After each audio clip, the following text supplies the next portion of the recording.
In this video, we're going to look at the ripple tank. This is something that OCR have said will come up in both the foundation and higher tier of the 2022 exams. So this here is a picture of a ripple tank. There might be other pictures that are used, but this is a fairly common arrangement. So you have a vibration generator which moves up and down, and that creates water waves. The water waves move this way across the water, and the lamp projects light down so that a shadow is cast on a screen below, and that means we can visualize the waves. Now, it's important to say sometimes we might see this written, a strobe light. A strobe light flashes on and off at the same rate, at the same frequency that the vibration generator is set to. The reason for that is then you can fix these waves in position, or you can fix the image in position so that you can see very, very clearly the wave pattern. If you don't have a strobe light, then you will see these water waves moving. So the common practical element of this is to work out the speed of the waves, and there's two ways to do this. The first is to use the equation speed is frequency times wavelength, and to be given a frequency, for example, it might be a frequency of, I don't know, 5 hertz, just for example, and then it will say, the exam question will say calculate the wavelength. So in order to calculate the wavelength, you need to know what a wavelength is. So on diagrams like this, this is one wavelength, or lambda, that's a symbol for wavelength.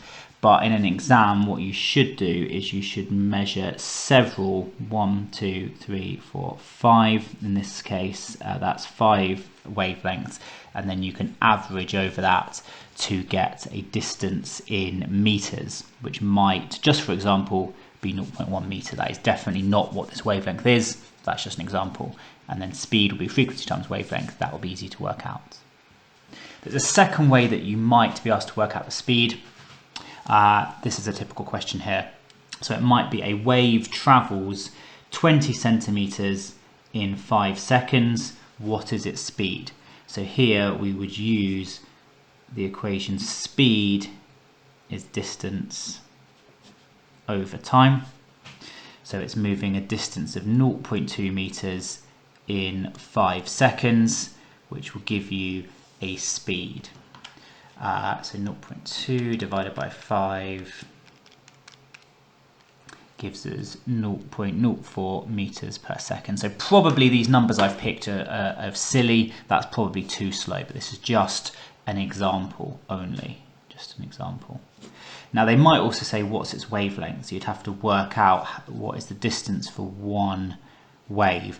Well, if you know that one wave travels 20 centimeters in 5 seconds, then in 1 second it will travel 10 centimeters. Although that's actually not that helpful. 20 centimeters in 5 seconds, so you could use a ruler, you could measure, so that might be 20 centimeters, and then you could measure the wavelength again here. That will be one wavelength, and that would be your answer.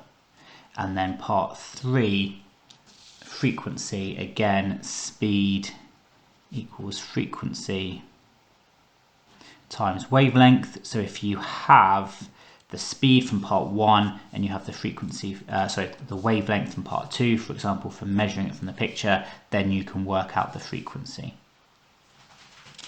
So on the screen now are some typical questions that will go with the ripple tank practical. So pause the video now and try all of these questions.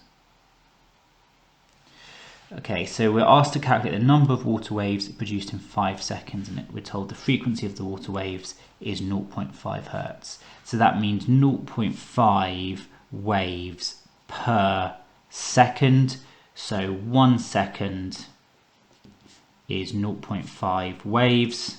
So in 5 seconds, we're going to have 0.5 times by 5, which is 2.5 waves. So as long as you know what hertz means, that means per second, then that's really easy to work out.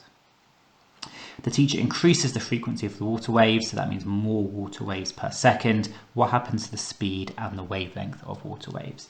So the speed stays the same because the speed of the waves is because of, it's water. So if they're still water waves, they travel at the same speed. But the frequency is increased. So what happens to the wavelength? So the wavelength decreases.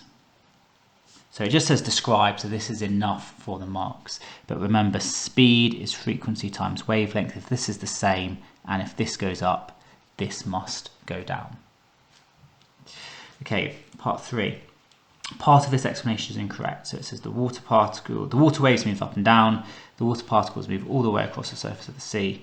This means the water moves in the direction of the waves. So water waves are transverse. So what does that mean? It means the particles are doing this, but the wave or the energy is doing this. So proof description might be the particles move up and down, or you could say oscillate up and down. Oscillate is the fancy word for vibrate, which means move up and down. But the wave moves at right angles to the particles. Alright, which is what I've shown you in this diagram here. Part 4, explain the difference between transverse and longitudinal waves. So this is a standard answer that you should know very well. So transverse, the direction the particles vibrate or oscillate is perpendicular, so at right angles to the direction of energy transfer. Whereas a longitudinal wave, so transverse is like this, a longitudinal wave we often represent like this, and the direction the particles vibrate is parallel to the direction of energy transfer. Okay, so the wave is moving this way and the individual particles are moving parallel. Okay, look at this diagram of water wave. What's the wavelength? So the wavelength is the length of one complete wave. So peak to peak is the easiest way to do it. You might want to do trough to trough. You could do this as well. You could equally look on here, but I think peak to peak is the easiest because it's much easier to see what that is. So then you can read off, so here this is 0.8 and this here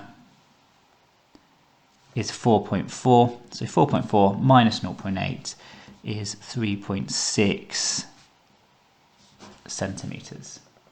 What's the amplitude? The amplitude is the height of the wave from the equilibrium position. So half of that peak to trough.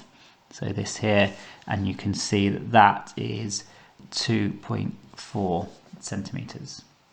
And then finally, using this equation, so you're given the equations this year, which means you can always look up on the formula sheet if it's not mentioned. What's the speed? So what's the frequency? Well, it says 2 waves are produced each second. This means 2 per second or 2 hertz. So the speed is 2 times the wavelength. What's the wavelength? It says at 25 centimeters, but we need that in meters. So 0.25 meters there. So that is therefore 0.5 meters per second.